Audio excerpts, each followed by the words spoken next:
Hey everyone, this is me Purnima and welcome back to my channel chapter commerce. हम लोगों ने हमारा most important chapter शुरू किया हुआ है which is our introduction to accounting. हम लोग यहाँ पर हमारे इंट्रोडक्शन टू अकाउंटिंग की बात कर रहे थे। लास्ट पार्ट के अंदर हम लोग इसके काफी सारे टॉपिक्स कवर कर चुके हैं like meaning of accounting, characteristics, objectives, branches, process, ये सभी टॉपिक्स हम लोग लास्ट पार्ट के अंदर कवर कर चुके हैं एंड इस वीडियो के अंदर हम आगे के रिमेनिंग कॉन्सेप्ट्स को कवर करने वाले हैं। यहाँ पर देखते हैं हम लोग इस वीडियो के अंदर क्या क्या चीजें पढ़ने वाले हैं। सबसे पहले हम यहाँ पर देखेंगे functions of accounting, then limitations, then users. उसके बाद हम लोग एक बहुत ही इंपॉर्टेंट डिफरेंस पढ़ने वाले हैं, मोस्ट डिमांडिंग डिफरेंस जो एग्जाम्स के अंदर अक्सर पूछा भी जाता है, which is accounting versus book keeping. ये बहुत ही इंपॉर्टेंट डिफरेंस है। चलिए फिर स्टार्ट करते हैं हमारी वीडियो को एंड पढ़ना स्टार्ट करते हैं हम लोग यहाँ पर इंपॉर्टेंट डिफरेंस के साथ। क्या है हमारा difference book keeping versus accounting. यहाँ पर एक एक डिफरेंस को मेरे साथ साथ रीड करेंगे, आपको चीजें बहुत अच्छे से समझ में आ जाएंगी। सबसे पहले हम इन शॉर्ट चीजों को समझ लेते हैं। बुक कीपिंग क्या है, एक नैरो कॉन्सेप्ट है, यानी कि एक छोटा सा कॉन्सेप्ट है, वर्सेस हमारा जो अकाउंटिंग है वो एक ब्रॉड कॉन्सेप्ट है। अकाउंटिंग के अंदर ही बुक कीपिंग आती है लेकिन बुक कीपिंग के अंदर अकाउंटिंग नहीं आती। बुक कीपिंग के लिए मुझे कोई एक्स्ट्रा स्किल्स की नीड नहीं होती, जस्ट मुझे क्या करना है, एक प्रॉपर मैनर में रिकॉर्डिंग करनी है एंड क्लासिफिकेशन करना है। लेकिन अकाउंटिंग के लिए मेरे को एक स्पेशल स्किल्स की रिक्वायरमेंट होती है। क्यों? क्योंकि मुझे वहां पर चीजों को समराइज करना है, इंटरप्रेट करना है एंड कम्युनिकेट करना है। यहाँ पर अब हम लोग एक एक करके सारे डिफरेंसेस पढ़ेंगे एंड आपको अच्छे से दोनों के बीच का डिफरेंस समझ में आ जाएगा। फर्स्ट डिफरेंस हम लोगों का क्या है, हम लोग हर डिफरेंस को 3 पार्ट्स में पढ़ रहे हैं। फर्स्ट बेसिस, किस बेसिस पर हम डिफरेंशिएट कर रहे हैं, ठीक है। तो स्कोप क्या है बुक कीपिंग का, book keeping involves identifying, measuring, recording and classifying financial transaction in the books of accounts.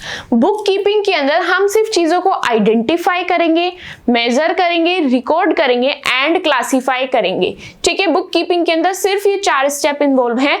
लेकिन अकाउंटिंग के अंदर क्या चीज है, in addition to book keeping accounting also includes summarizing, interpreting and communicating the financial data। Accounting के अंदर क्या है, जो काम बुक कीपिंग के अंदर होते हैं वो तो होगा ही, प्लस उसके अंदर क्या चीजें ऐड हो जाएंगी, चीजों को समराइज करना, इंटरप्रेट करना एंड कम्युनिकेट करना। तो वाइड कॉन्सेप्ट कौन सा हमारा, बुक कीपिंग या फिर अकाउंटिंग? अकाउंटिंग हमारा एक वाइड कॉन्सेप्ट है बिकॉज अकाउंटिंग हम लोगों का 7 स्टेप्स का प्रोसेस है, जबकि बुक कीपिंग हमारा सिर्फ 4 स्टेप्स का प्रोसेस है। नेक्स्ट डिफरेंस देखते हैं। Next one is objective.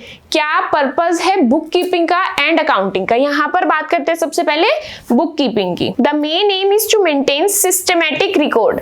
M क्या है बुक कीपिंग का, सिर्फ सिस्टमैटिक रिकॉर्ड को बनाना, चीजों को अच्छे से रिकॉर्ड करना। और फाइनेंशियल ट्रांजैक्शन, किस चीजों को रिकॉर्ड करना, हमारी फाइनेंशियल ट्रांजैक्शंस को रिकॉर्ड करना। जबकि अकाउंटिंग का मेन एम क्या है, to ascertain the profitability and financial position of the business. Accounting के अंदर हम सिर्फ चीजों को रिकॉर्ड, क्लासिफाई ही नहीं करते, बल्कि उन चीजों से हम लोगों को फायदा हुआ या नुकसान, यानी कि हम लोग क्या पता लगाते हैं अकाउंटिंग के अंदर, प्रॉफिट या फिर लॉस, हमारी बिजनेस की फाइनेंशियल पोजीशन क्या है, ये चीज हम लोग अकाउंटिंग के अंदर पता लगाते हैं। नेक्स्ट डिफरेंस क्या है हम लोगों का, स्टेज। बुक कीपिंग हम लोगों की प्राइमरी स्टेज है। क्या है, प्राइमरी स्टेज, यानी कि फर्स्ट स्टेप पे हम लोग बुक कीपिंग करते हैं, देन हमारा नेक्स्ट स्टेप अकाउंटिंग होता है। क्यों? क्योंकि पहले मुझे चीजों को सिर्फ रिकॉर्ड एंड क्लासिफाई करना है, तभी आगे का काम मैं करूंगी। तो फर्स्ट यानी कि प्राइमरी स्टेज मेरी कौन सी है, बुक कीपिंग, एंड अकाउंटिंग मेरी क्या है, सेकेंड स्टेज, यानी कि पहले बुक कीपिंग होगी उसके बाद अकाउंटिंग होगी। And begins where book keeping ends. Accounting कहां पर शुरू होती है, जहां पर बुक कीपिंग खत्म होती है। नेक्स्ट डिफरेंस देखते हैं। Next one is nature of job. किस टाइप की जॉब है, this job is routine and repetitive in nature. ये जॉब हमारी रूटीन वाली जॉब है एंड रिपीटेटिव इन नेचर है, यानी कि कोई भी ट्रांजैक्शन हुई हम सिर्फ रिकॉर्ड कर देंगे, हमें कोई स्पेशल कंसंट्रेशन या स्पेशल स्किल्स की रिक्वायरमेंट नहीं है। जैसे ही ट्रांजैक्शन हुई हम लोग बस उसको ऐसे ही रिकॉर्ड कर देंगे। तो ये कैसी जॉब है, रिपीटेटिव, यानी कि रिपीट पर होती है एंड रूटीन जॉब है। एंड क्या है, ये रूटीन जॉब है। नेक्स्ट हम यहाँ पर अकाउंटिंग के बारे में पढ़ते हैं। This job is analytical in nature. Accounting हमारी एनालिटिकल जॉब है, यहाँ पर हम लोगों को स्पेशल कंसंट्रेशन, स्पेशल स्किल्स की रिक्वायरमेंट है। वहां पर मुझे चीजों को एनालाइज करना है। क्या एनालाइज करना है कि जो भी मेरी फाइनेंशियल रिपोर्ट रेडी हुई है उससे मुझे प्रॉफिट हुआ या लॉस, मेरी इनकम ज्यादा हुई है, मेरे एक्सपेंडिचर, यानी कि मुझे वहां पर चीजों को अच्छे से एनालाइज करना है ताकि मैनेजमेंट को ये चीजें हेल्प कर सके। नेक्स्ट डिफरेंस हम लोगों को क्या है, लेवल ऑफ स्किल्स। किस टाइप की स्किल्स की हम लोगों को रिक्वायरमेंट है। जो बुक कीपिंग करते हैं, book keeping does not require special skills. Book keeping के अंदर आप लोगों को कोई भी स्पेशल स्किल की रिक्वायरमेंट नहीं है, जस्ट आपको चीजों को रिकॉर्ड करना है एंड क्लासिफाई करना है। It is performed by junior staff. इसको कौन परफॉर्म करता है, जो हमारी ऑर्गेनाइजेशन के अंदर जूनियर स्टाफ होता है, बुक कीपिंग वो लोग परफॉर्म करते हैं। वेयर एज अकाउंटिंग के लिए क्या चाहिए होता है, स्पेशलाइज्ड स्किल्स। अकाउंटिंग के अंदर हमें स्पेशलाइज्ड स्किल्स की रिक्वायरमेंट होती है। क्यों रिक्वायरमेंट होती है, क्योंकि वो चीजों को एनालाइज करते हैं। So it is perform by senior staff. इसीलिए अकाउंटिंग हमारी ऑर्गेनाइजेशन का सीनियर स्टाफ करता है। यहां पर आप लोगों का difference between book keeping and accounting खत्म हो गया। आई होप आपको ये पांचों डिफरेंसेस अच्छे से समझ में आ गए हैं। जल्दी से रिवाइज करते हैं क्या क्या डिफरेंसेस हम लोगों ने पढ़े। फर्स्ट वन है स्कोप। बुक कीपिंग के अंदर हम सिर्फ 4 स्टेप्स परफॉर्म करते हैं, identifying, measuring, recording and classifying. लेकिन अकाउंटिंग के अंदर हम लोग पूरे 7 स्टेप्स फॉलो करते हैं। 4 स्टेप बुक कीपिंग के plus summarising, interpreting and communicating, ये अकाउंटिंग के अंदर परफॉर्म होता है। नेक्स्ट क्या पढ़ा हम लोगों ने, ऑब्जेक्टिव। बुक कीपिंग का ऑब्जेक्टिव क्या होता है, सिर्फ चीजों को अच्छे से रिकॉर्ड करना। लेकिन अकाउंटिंग का ऑब्जेक्टिव क्या होता है, अपनी बिजनेस ऑर्गेनाइजेशन की प्रॉफिटेबिलिटी या फिर फाइनेंशियल पोजीशन को पता लगाना। नेक्स्ट डिफरेंस हम लोगों ने क्या देखा था, स्टेज। बुक कीपिंग हमारी प्राइमरी स्टेज है एंड अकाउंटिंग हम लोगों की सेकेंड स्टेज है। नेक्स्ट हम लोगों ने क्या पढ़ा है, next one is nature of job. ये रूटीन एंड रिपीटेटिव जॉब है, लेकिन अकाउंटिंग हम लोगों की एनालिटिकल जॉब है, जहां पर हम लोगों को चीजों को एनालाइज करना होता है। नेक्स्ट लास्ट डिफरेंस हम लोगों ने क्या पढ़ा है, लेवल ऑफ स्किल्स। यहां पर यानी कि बुक कीपिंग के अंदर आपको कैसी स्किल्स की रिक्वायरमेंट है, बुक कीपिंग में आपको कोई खास स्किल्स नहीं चाहिए, स्पेशल स्किल्स की रिक्वायरमेंट नहीं है। एंड ये कौन परफॉर्म करता है मैनेजमेंट के अंदर, बिजनेस ऑर्गेनाइजेशन के अंदर, junior staff. Whereas accounting के लिए हमें स्पेशल स्किल्स की रिक्वायरमेंट होती है एंड ये जॉब हमारा सीनियर स्टाफ परफॉर्म करता है। यहां पर आप लोगों का डिफरेंस पूरा कंप्लीट हो चुका है। आगे बढ़ते हैं। आगे यहां पर हम लोगों ने पढ़ना है फंक्शंस ऑफ अकाउंटिंग। अगर आप लोगों ने लास्ट वीडियो देखी है, इस चैप्टर का लास्ट पार्ट देखा है, तो आपने वहां पर ऑब्जेक्टिव्स ऑफ अकाउंटिंग अच्छे से समझे होंगे। अगर आप लोगों को ऑब्जेक्टिव्स ऑफ अकाउंटिंग अच्छे से समझ में आ गया तो फंक्शंस वो ही हैं। अब एग्जाम के अंदर आपसे ऑब्जेक्टिव पूछा जाए, पर्पस पूछा जाए, नीड पूछा जाए या फिर फंक्शंस पूछा जाए, आपका आंसर वो ही सेम पॉइंट्स होने वाले हैं जो भी 5 या 6 पॉइंट्स हम लोगों ने वहां पर पढ़े हैं। ऑब्जेक्टिव क्या था कि हम लोगों को अकाउंटिंग की नीड हुई क्यों, हम लोगों को क्या जरूरत पड़ी अकाउंटिंग करने की।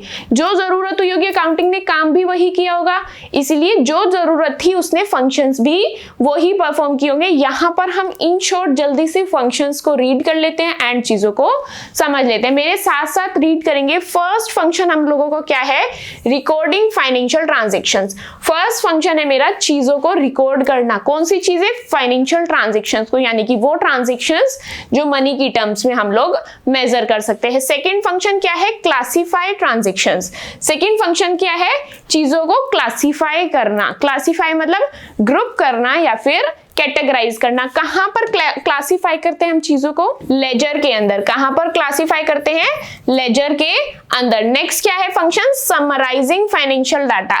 हमारे फाइनेंशियल डाटा को समराइज करना एंड हम समराइज कहां पर करते हैं, ट्रायल बैलेंस के अंदर, ट्रेडिंग अकाउंट के अंदर, प्रॉफिट एंड लॉस अकाउंट के अंदर एंड बैलेंस शीट के अंदर। यहां पर हम चीजों को समराइज करते हैं। नेक्स्ट क्या है हमारा, एनालाइजिंग एंड इंटरप्रेटिंग। यहां पर हम हमारी फाइनेंशियल इंफॉर्मेशन को एनालाइज करते हैं एंड इंटरप्रेट करते हैं। कौन कौन से टूल्स हम लोगों की हेल्प करते हैं चीजों को एनालाइज एंड इंटरप्रेट करने में, हमारा accounting ratios, comparative statement and common size statement हम लोगों को हेल्प करते हैं चीजों को एनालाइज एंड इंटरप्रेट करना, यानी कि चीजों को अच्छे से समझना। नेक्स्ट फंक्शन क्या है? Ensuring compliance. इंश्योरिंग कंप्लायंस मतलब कौन सा कंप्लायंस? Legal compliance. यानी कि यहाँ पर जो भी हम अकाउंटिंग की चीजें करते हैं वो हम ऐसे ही हवा में नहीं करते, बल्कि उसके लिए क्या होता है? एक लॉ होता है जिसको ध्यान में रख करके हम सभी अकाउंटिंग के स्टेप्स कर रहे होते हैं। यानी कि सभी लीगल रिक्वायरमेंट्स को हम लोग पूरा करके अकाउंटिंग को परफॉर्म करते हैं। नेक्स्ट क्या है? Facilitating decision making. अकाउंटिंग हमें क्या करने में हेल्प करता है? डिसीजन लेने में हेल्प करता है। कैसे? मेरे पास पूरी फाइनेंशियल रिपोर्ट है मेरी अकाउंटिंग की, मेरे बिजनेस ऑर्गेनाइजेशन की। अब अगर मुझे वहां पर प्रॉफिट हो रहा है तो मैं क्या डिसीजन लूंगी कि हाँ, हम इस साल इन्वेस्टमेंट कर सकते हैं हमारे किसी भी लॉन्ग टर्म प्रोजेक्ट के अंदर। लेकिन वहीं अगर मेरे को मेरी बिजनेस ऑर्गेनाइजेशन के अंदर लॉस हो रहा है तो मैं क्या डिसाइड करूंगी कि इस साल हम लोग किसी भी लॉन्ग टर्म प्रोजेक्ट के अंदर इन्वेस्टमेंट नहीं करेंगे। तो यही था हमारा function, facilitating decision making. Next one is maintaining transparency and accountability. Next function क्या है? हम लोग अकाउंटिंग की हेल्प से अपनी बिजनेस ऑर्गेनाइजेशन की इंफॉर्मेशन को ट्रांसपेरेंट करते हैं। यानी कि हम यूजर्स को सही इंफॉर्मेशन पहुंचा पाते हैं। चीजें जो है बिजनेस ऑर्गेनाइजेशन की वो ट्रांसपेरेंट हो जाती हैं। कोई भी पर्सन हमारी बिजनेस ऑर्गेनाइजेशन की इंफॉर्मेशन को अच्छे से रीड कर सकता है एंड साथ ही समझ सकता है। नेक्स्ट फंक्शन क्या है? Performance evaluation. यहाँ पर हम लोग हमारे बिजनेस ऑर्गेनाइजेशन के अंदर जितने भी एम्प्लॉयज हैं, जितने भी वर्कर्स हैं, उनकी परफॉर्मेंस को इवैल्यूएट कर सकते हैं with the help of accounting. चलिए, यहाँ पर आप लोगों के फंक्शंस खत्म हो गया, आगे बढ़ते हैं। नेक्स्ट हम लोग यहाँ पर पढ़ने वाले हैं लिमिटेशंस ऑफ अकाउंटिंग। क्या पढ़ने वाले हैं? Limitations of accounting. अगर किसी चीज के अंदर खूबियां हैं तो उसके अंदर खामियां भी जरूर होंगी। तो अकाउंटिंग के अंदर क्या क्या कमियां थी, वो सभी कमियां अब हम लोग यहाँ पर डिस्कस करने वाले हैं। पॉइंट नंबर 1 रीड करते हैं। Accounting is not precise. Accounting कोई छोटा मोटा कॉन्सेप्ट नहीं है। अकाउंटिंग बहुत डिटेल में है, बहुत ज्यादा स्किल्स की रिक्वायरमेंट है, तभी आप लोग अकाउंटिंग को अच्छे से कर पाएंगे। Accounting is not completely free from personal bias और जजमेंट। अकाउंटिंग के अंदर ये नहीं कहा जा सकता कि कोई किसी तरह का भेदभाव नहीं होगा, हर चीज फेयर नहीं हो सकती, यहां पर भी बायसनेस हो सकती है, यहां पर भी भेदभाव हो सकता है। नेक्स्ट लिमिटेशन क्या है? Accounting is done on historic values of asset. Accounting के अंदर सबसे बड़ी कमी यह है कि वो चीजों को हिस्टोरिक वैल्यू पर रिकॉर्ड करता है। Historic value means book value, यानी कि वो वैल्यू जिस वैल्यू पर आपने उस एसेट को परचेज किया है, वो इग्नोर करता है कि उसकी मार्केट वैल्यू क्या है। आप 10 साल बाद रिकॉर्ड कर रहे हैं या आप 5 साल बाद रिकॉर्ड करें, आप रिकॉर्डिंग कौन सी वैल्यू से करेंगे? उस वैल्यू पर जिस वैल्यू पर आपने परचेज की थी उन 5 साल या 10 साल पहले। Accounting records assets eight there historic cost. Accounting अपनी एसेट को हिस्टोरिकल कॉस्ट पर रिकॉर्ड करता है। लेस डेप्रीसिएशन, उसमें से क्या लेस करता जाता है? हर साल का डेप्रीसिएशन वो वहां से लेस करता जाता है। It does not reflect their current market value, जिसकी वजह से हम लोग उसकी करंट मार्केट वैल्यू क्या है उसका पता नहीं लगा पाते। नेक्स्ट लिमिटेशन क्या है हम लोगों की? Ignore the effect of price level changes. यहां पर हम लोगों को प्राइस लेवल चेंजेस का पता नहीं लगता। मार्केट के अंदर इन्फ्लेशन हो रहा है या डिफ्लेशन, ये चीजें हम लोग यहां पर नहीं पता लगा पाते, बिकॉज अकाउंटिंग हमेशा एसेट्स को हिस्टोरिकल वैल्यू पर रिकॉर्ड करता है, यानी कि बुक वैल्यू पर रिकॉर्ड करता है। इसीलिए वो क्या करता है? इग्नोर करता है प्राइस लेवल चेंजेस को। Accounting statements are prepared at historical cost. Accounting statement historical cost पर बनाए जाते हैं। So changes in the value of money, तो वैल्यू ऑफ मनी में कोई चेंज आ रहा है वो अकाउंटिंग हमेशा इग्नोर ही कर देता है। नेक्स्ट लिमिटेशन क्या है? Ignore the qualitative information. Accounting qualitative information को भी इग्नोर करता है। एग्जाम्पल लेते हैं, आपकी फर्म के अंदर, आपकी बिजनेस ऑर्गेनाइजेशन के अंदर एक एम्प्लॉय बहुत ज्यादा हार्ड वर्क कर रहा है, एक एम्प्लॉय बहुत ज्यादा ऑनेस्ट है, एक एम्प्लॉय की स्पीड बहुत ज्यादा है। तो इस तरह के जो क्वालिटेटिव फैक्टर्स होते हैं, अकाउंटिंग उन चीजों को रिकॉर्ड नहीं करता, यानी कि क्वालिटेटिव फैक्टर्स को वो इग्नोर कर देता है। किस पर फोकस करता है? सिर्फ क्वांटिटेटिव फैक्टर्स को, यानी कि उन फैक्टर्स को जो मनी की फॉर्म में हम लोग कन्वर्ट कर सकते हैं। Accounting records only monetary transaction. Accounting सिर्फ मॉनेटरी ट्रांजेक्शंस को रिकॉर्ड करता है। It ignores the qualitative aspect. और क्या इग्नोर करता है? क्वालिटेटिव एस्पेक्ट को इग्नोर कर देता है। नेक्स्ट लिमिटेशन क्या है, अफेक्टेड बाय विंडो ड्रेसिंग। किससे अफेक्ट होता है, विंडो ड्रेसिंग से। विंडो ड्रेसिंग का मतलब क्या है, हम सिर्फ वही चीजें आगे रिप्रेजेंट करते हैं जो हमारी बिजनेस ऑर्गेनाइजेशन की अच्छी चीजें हैं, यानी कि आप लोगों को सिर्फ वो दिखाते हैं जो वो देखना चाहते हैं, यानी कि अच्छी चीजों को दिखा देते हैं, बुरी चीजों को छुपा लेते हैं, यही हमारी विंडो ड्रेसिंग है। ठीक है, तो कोई भी हमारी बिजनेस ऑर्गेनाइजेशन की वेबसाइट पर अगर विजिट कर रहा है तो हम उसको सिर्फ ऐसी ही चीजें दिखाएंगे जिससे वो अट्रैक्ट हो जाए। हमारे बिजनेस ऑर्गेनाइजेशन की अगर कोई नेगेटिव चीज है वो हम लोग वहां पर रिफ्लेक्ट नहीं करते। इसी विंडो ड्रेसिंग की वजह से ही हमारा एक कॉन्सेप्ट अराइज हुआ था, ऑडिटिंग। कहीं पर विंडो ड्रेसिंग ना हो इसीलिए ऑडिटिंग इसका नाम आप लोगों ने सुना होगा, इसीलिए ऑडिटिंग अराइज हुई। ऑडिटिंग करने से हम लोग ये चीजें क्या कर सकते हैं, ठीक कर सकते हैं। Window dressing means manipulation in accounting to present a more favourable position. यहां पर हम क्या करते हैं, लोगों को मैनिपुलेट करते हैं। कैसे मैनिपुलेट करते हैं, अच्छी अच्छी चीजें दिखा करके। Of the business than the actual position. यहां पर हम एक्चुअल चीज नहीं दिखाते। अगर कुछ नेगेटिव चल रहा है बिजनेस ऑर्गेनाइजेशन के अंदर तो हम वो नेगेटिव चीजें रिफ्लेक्ट नहीं करते। हम क्या चीजें दिखाएंगे अपने यूजर्स को, सिर्फ पॉजिटिव चीजें। यानी कि हम लोग यहाँ पर क्या ट्राई कर रहे हैं, अकाउंटिंग क्या करने का ट्राई करता है, मैनिपुलेट करता है लोगों को। इसी के साथ यहाँ पर हम लोगों के 5 लिमिटेशंस भी कंप्लीट हो चुके हैं। आगे बढ़ते हैं वीडियो के अंदर। नेक्स्ट हम पढ़ने वाले हैं यूजर्स ऑफ अकाउंटिंग। क्या पढ़ने वाले हैं, users of accounting. Again most important concept. Accounting के यूजर्स 2 टाइप्स के होते हैं। First one is internal and second one is external. Internal users कौन होते हैं, जो बिजनेस ऑर्गेनाइजेशन के अंदर ही प्रेजेंट होते हैं। कौन होते हैं इंटरनल यूजर्स, जो बिजनेस ऑर्गेनाइजेशन के अंदर प्रेजेंट होते हैं। वेयर इज एक्सटर्नल यूजर्स कौन होते हैं, जो बिजनेस ऑर्गेनाइजेशन के अंदर प्रेजेंट नहीं होते। यहां पर मेरे साथ रीड करेंगे। एक्सटर्नल यूजर्स कौन से होते हैं, like security analyst, investors, creditors, government authorities, customers, competitors, researchers, taxing authorities. ये लोग हमारे कौन है, एक्सटर्नल यूजर्स हैं। लेकिन इंटरनल यूजर्स कौन है, ओनर्स, मैनेजर्स, एम्प्लॉयज। ये लोग हमारे इंटरनल यूजर्स हैं। अब इन सभी के बारे में एक एक करके हम अच्छे से पढ़ते हैं। सबसे पहले यहाँ पर हम लोग बात करेंगे हमारे इंटरनल यूजर्स की। तो फर्स्ट इंटरनल यूजर हमारा कौन है, ओनर। ओनर कौन होता है, वो पर्सन जो बिजनेस को सेटअप करता है, जो बिजनेस को स्टार्ट करता है, बिजनेस के अंदर कैपिटल लगाता है एंड बिजनेस को स्टार्ट करने का रिस्क लेता है। Owners contribute capital. ओनर कौन है, जो कैपिटल कंट्रीब्यूट करता है in the business and thus they are exposed to maximum risk. And वो लोग कैसा रिस्क फेस कर रहे होते हैं, मैक्सिमम। इन लोगों का रिस्क मैक्सिमम होता है as compare to other parties.